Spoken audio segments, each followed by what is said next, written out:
Hello, how's it going, friend? This is Unique English. Let's see the differences of these four sentences in English, right? So the first one is, I forget to eat lunch. I forget eating lunch. I forgot to eat lunch. And then I forgot eating lunch.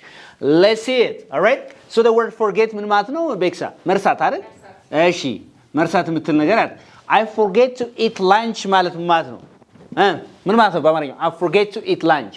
እቺ forget to ስታስከትል and then infinitive ሲሆን I forget to eat lunch. ምን ማለት ነው በአማርኛው? ምሳ መብላት ረሳለሁ ነው። በቃ this is your everyday habit.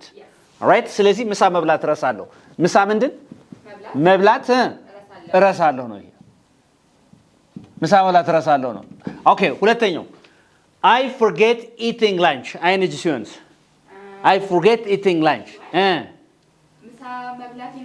ምሳ መብላቴን ረስቻለሁ ነው። All right? Okay? ምሳ መብላቴን ረስቻለሁ. It means I ate lunch but I forget it. Right? መብላቱ አሁን ለምሳሌ አሁን ምሳ በልተሽ በጣም ቢዚ ሆነሽ I forget eating lunch. ምሳ መብላቴን እኮ ረስቻለሁ ምናምን ነገር ትያለሽ አይደል እንዴ? ስለዚህ what about this? I forget to eat lunch ስትይዝ I forgot to eat lunch. በልተሻል አልበላሽም? አልበላሽም። እዚህ በልተሽ ረስተሻል መብላትሽን።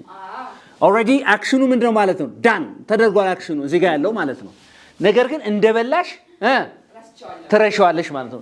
እዚህ ጋር I forgot to eat lunch ምሳ ለመብላት ረሳሁ ነው። ያ means I didn't eat lunch because I failed to remember.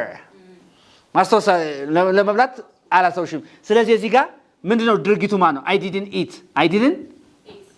eat አልበላሽም. I didn't eat lunch because I failed to remember. Yes or no? አራተኛ I forgot eating lunch. I want you to put it under the comment section and ታስቀምጡኝ. And the difference, I forgot eating lunch, especially I forget eating lunch and I forgot eating lunch. እዚህ ያለው ነግራችኋለሁ አድርጋችሁታል ግን ረስታችሁታል። እዚህ ጋር ያለው ነገርስ ምንድነው? I want you to put it in the comment section ታስቀምጡልኝ ፈልጋለሁ. This is Unique English where you can learn English uniquely. Anybody who is interested in learning online or face-to-face classes, give us a call. We can teach you English amazingly. በደንብ ነው እናስተምራችሁ። ከዚህ በተረፈ ዩቲዩብ ቻናላችን ላይ ሂዶ አንድ ሰው ምን ማለት ጋር ዩኒክ እንግሊሽ እና አማሪክ ዩቲዩብ ቻናል አለ። በጣም ምርጥ ቪዲዮዎች አሉ። ቮካቡላሪ፣ ስፖክን እንግሊሽ፣ ግራመር ከጀማሪ እስከ አድቫንስድ ሌቭል ላይ የምንለቃቸው ቪዲዮዎች አሉ። እዛ ጋር ሄዶ በደንብ አድርጎ መማር ይችላል። መልእክታችን ነው። ባይ